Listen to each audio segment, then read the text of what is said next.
Assalamualaikum Sobat Football United ya.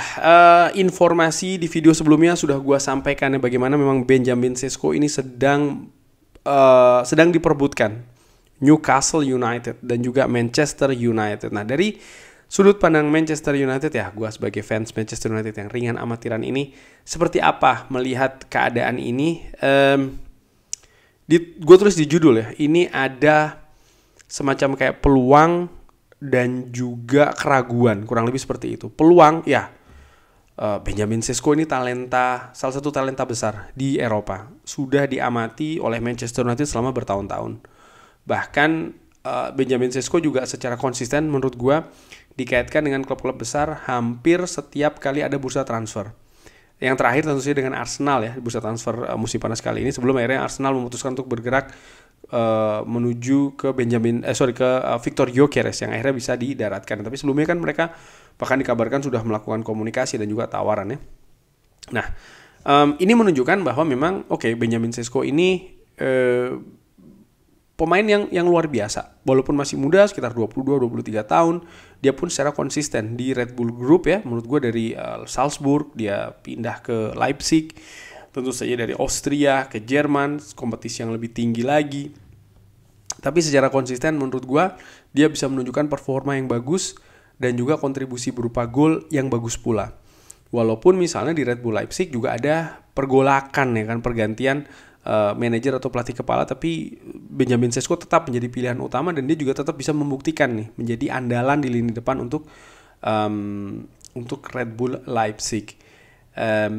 Tapi keraguan langsung aja adalah apakah ketika dia pindah ke kompetisi lain, Premier League, Liga Inggris, terutama Manchester United, akankah dia bisa menjawab tantangan sebagai mesin gol di Manchester United? Artinya apa?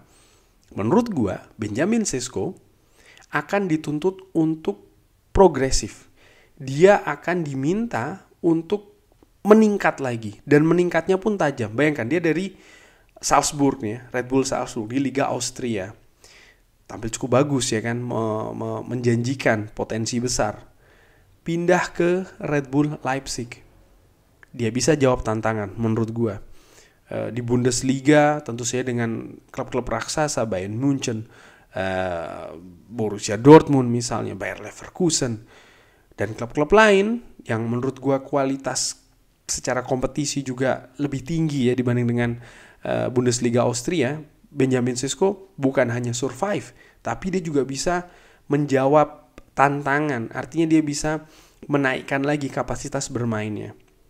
Nah, kalau gue lihat secara ringan amatiran, gue bisa jadi salah ya, tapi ini yang gue ketahui, ini juga yang gue ikuti, mungkin juga yang gue rasakan, bahwa memang kompetisi Austria dengan Jerman ini kulturnya walaupun tidak sama tapi tidak jauh-jauh banget. Menurut gue seperti itu.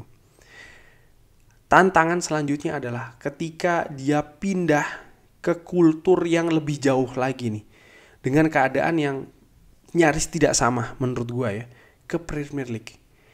Akankah dia bisa menjawab tantangan itu? Dan tantangan di sini bukan berarti dia menjaga konsistensi permainannya seperti yang ditunjukkan di Red Bull Group ya, baik itu di Leipzig maupun juga sebelumnya di Salzburg, tapi justru diharapkan lebih meningkat lagi. Gue berbicara terkait dengan ketika, katakanlah ya, gue masih memperkirakan ini, mengasumsikan bahwa Benjamin Sesko datang ke Manchester United. Manchester United butuh menurut gue ya pemain yang bisa langsung diandalkan ya untuk memberikan kontribusi gol. Manchester United menurut gue tidak bisa lagi melakukan kesalahan dalam mendatangkan pemain khusus untuk lini depan nih. Tidak bisa misalnya Manchester United mendatangkan pemain ya, katakanlah Benjamin Sesko, lalu berkata atau manajemen menyebutkan dia masih baru di Premier League, dia masih muda, dia butuh waktu adaptasi dan lain-lain. Enggak, itu sudah terjadi 2 musim kemarin, musim lalu pun juga demikian. Saat ini menurut gue secara ringan amatiran ya, tanpa mengurangi rasa respect gue kepada Benjamin Sesko yang menurut gue memang merupakan talenta besar potensial, tapi Manchester United butuh pemain jadi menurut gue.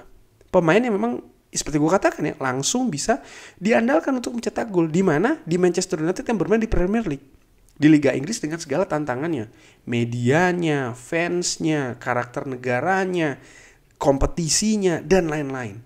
Bisa tidak Benjamin Sesko menjawab hal tersebut?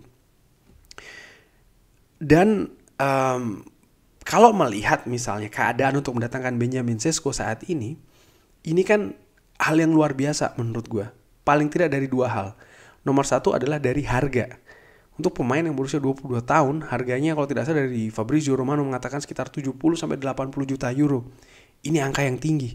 Oke, mungkin ada yang mengatakan, ya tapi Manchester United mendatangkan Rasmus Højlund 2 musim yang lalu juga dengan angka 85 juta euro. Iya, tapi itu merupakan kesalahan. Dan apakah itu bisa dijadikan pembanding? Enggak. Karena apa? Bagaimana mungkin yang salah dijadikan pembanding?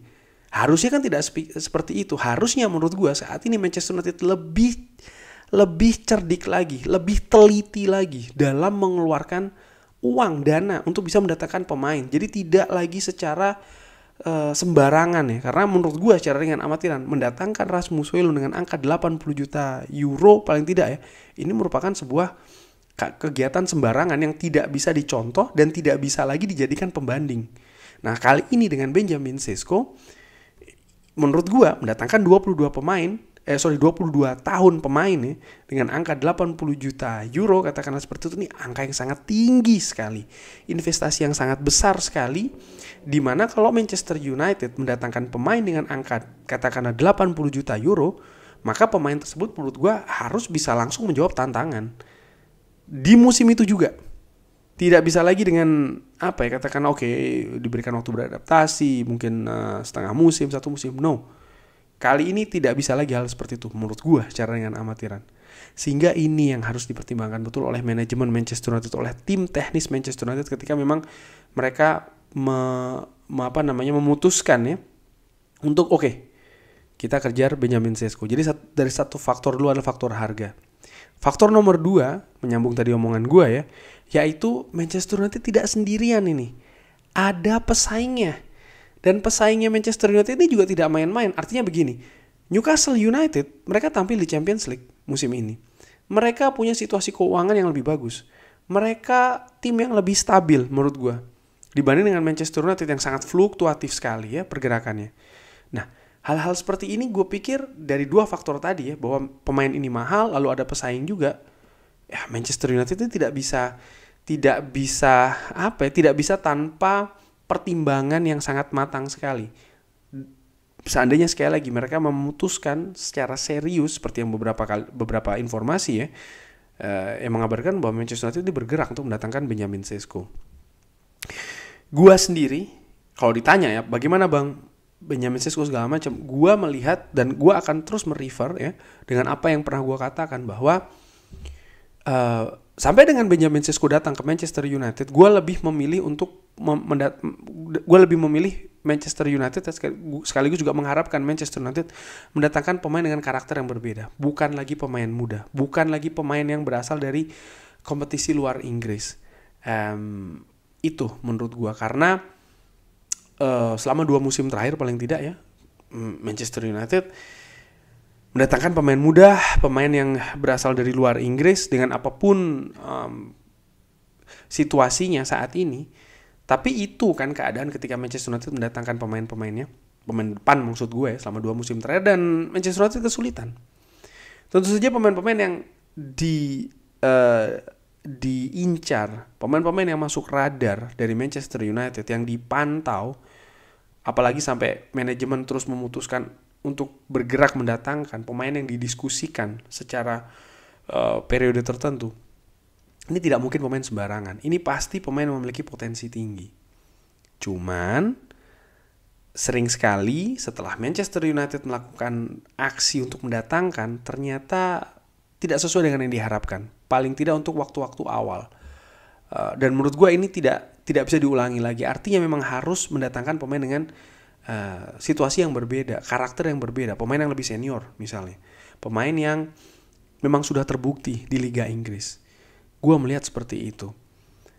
Ketika Manchester United mendatangkan mengincar Bumo dan mendatangkan Bumo, ketika Manchester United mengincar Cunha dan berhasil mendatangkan Cunha, membuat gue lebih nyaman dalam tanda kutip ya, walaupun tentu saja ini memang harus dibuktikan dulu, tapi paling tidak gue melihat bahwa dua pemain ini memiliki karakter yang berbeda jika dibandingkan dengan pemain-pemain yang didatangkan sebelumnya. Cunha luar biasa bersama dengan Wolves, Mbeumo fantastis bersama dengan Brentford, bukan hanya satu musim tapi juga bermusim-musim, sehingga ini itu tadi ya, lebih pengalaman. Ini ternyata faktor mahal gitu loh. Namun demikian ada faktor lain juga ya. Kalau dipikir atau dikatakan bahwa oke, pemain yang memiliki pengalaman di Liga Inggris didatangkan ke Manchester United ini jauh lebih baik. Gua merasa seperti itu, walaupun ada juga yang tidak ya kan. Misalnya Mason Mount. Tapi kita bisa saja berdebat terkait dengan Mason Mount. Kita katakan bahwa oke, Mason Mount tidak optimal karena cedera, lalu karena adanya pergantian pelatih juga ya, lalu manajemen yang masih belum tersusun rapi misalnya. Ya itu sah-sah saja sih alasan-alasan seperti itu. Tapi kan label dari Mason Mount juga pemainnya berasal dari Liga Inggris dulu. Tapi untuk pemain lini depan balik lagi ya, gue nggak tahu kenapa dengan Rasmus Højlund, dengan Joshua Zirkzee, ataupun dengan sebelumnya dengan Anthony Martial ya, gue merasa ya Manchester United butuh mendatangkan karakter yang lebih senior lagi nih. Pemain-pemain yang juga pernah disebutkan ya, didekati oleh Manchester United yang mungkin harganya lebih murah daripada Benjamin Sesko dengan resiko juga yang lebih kecil ya kan. Itu sih menurut gue. Tapi kita lihat akan seperti apa. Namun sekali lagi sih, berita bahwa Manchester United ini memasuki gelanggang untuk mendatangkan Benjamin Sesko rebutan dengan Newcastle United, ini gue lihat ya itu tadi ada dua sudut pandang ya. Sudut pandang peluang dan juga keraguan. Tapi bagaimana menurut Sobat Football United? Seperti biasa silahkan drop di kolom komen. Terima kasih sudah menyaksikan.